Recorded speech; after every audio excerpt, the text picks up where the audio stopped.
আমাদের সামনে একজন ডাবালা ভাই রয়েছেন, তার পরিচয়টা নিব। উনি আমাদেরকে ডাব খাওয়ানোর জন্য বলতেছেন ভালোবেসে, তাই দেখি উনি আমাদেরকে কেমন ডাব কেটে খাওয়ায়। তার ভালোবাসায় আমরা ডাব খাওয়ার জন্য আসছি। ভাই আপনার নাম কি? বাড়ি কোথায়? মাসিমপুর। এখানে আপনি কি ডাব ব্যবসা করেন? কতদিন ধরে? 8 বছর। তাহলে আপনি যে আমাদের ডাব খাওয়াতে চাইতেছেন কি সুবাদে? মানে খুশি, আপনার ভালো লাগছে বিনয়, এই জন্য আমাদের খাওয়াবেন।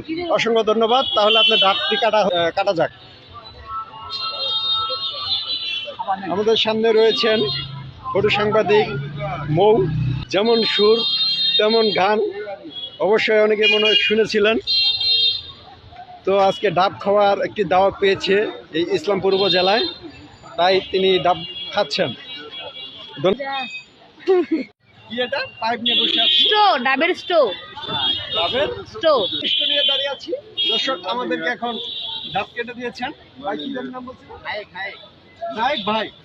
নায়ক ভাই আমাদেরকে ভালোবেসে ডাব খাওয়াচ্ছেন, তাকে অসংখ্য ধন্যবাদ জানাচ্ছি। আর ডাবটিও কেটে ফেলেছেন, এখন আমরা ডাবটি খাইতে যাবো। এখন দেখি ঢুকে